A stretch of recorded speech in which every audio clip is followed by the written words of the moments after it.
Magandang gabi mga kapuso. Ako po ang inyong Kuya Kim na magbibigay sa inyo ng trivia sa likod ng mga trending na balita. Sa pambihirang pagkakataon sa veterinary medicine, sinagawa ang umano'y kauna-unahang mastoidectomy, operasyon sa likod ng bahagi ng tenga ng isang gorila. Pagtagumpay kaya ang operasyon?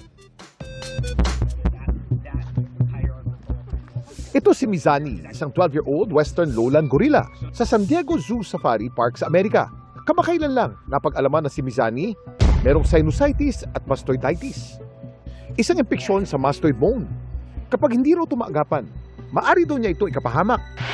I'm afraid that if he hadn't had surgery, he would have died of a brain complication. Kaya ang mga head and neck surgeons ng UC San Diego Health, katuwang ang mga wildlife health experts ng San Diego Zoo Wildlife Alliance, agad na rin sagawa ng mastoidectomy. Isang operasyon kung saan inaalis ang infected na bahagi ng mastoid bone. Ang hamon para sa grupo. Ito raw ang kauna-unahang mastoidectomy na gagawin sa isang gorila. Matapos ng 5 oras ang operasyon ni Mizani, success! Makalipas lang ang ilang linggo, balik na raw siya sa kanyang dating gawi. Mizani today is back to his normal self, and that's what we like to see is nothing. We like to see him interacting with the other gorillas, eating, exploring his environment, kind of doing normal gorilla thing. Ang matagumpay na mastoidectomy ni Mizani, matuturing na isang pambihirang tagumpay sa larangan ng veterinary medicine.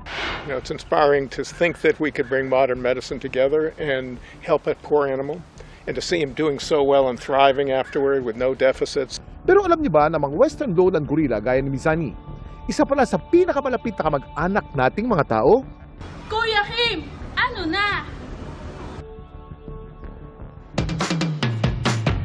Meron tayong 4 na subspecies ng gorilla at mga Western lowland gorilla, gaya ng ni Mizani, ang pinakamaliit sa mga ito.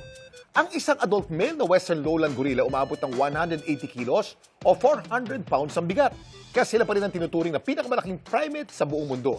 At alam niyo bang 98% ng kanilang DNA ay kapareho ng tao. Kaya kabilang sila sa pinakamalapit nating kamag-anak kasama ng chimpanzee at bonobo. Ang Western lowland gorilla critically endangered na ayon sa IUCN Red List of Threatened Species. Samantala, para malaman ang trivia sa likod ng viral na balita, i-post o i-comment lang. #Kuya Kim, ano na? Laging tandaan, importante ang may alam. Ako po si Kuya Kim at sagot ko kayo 24 oras.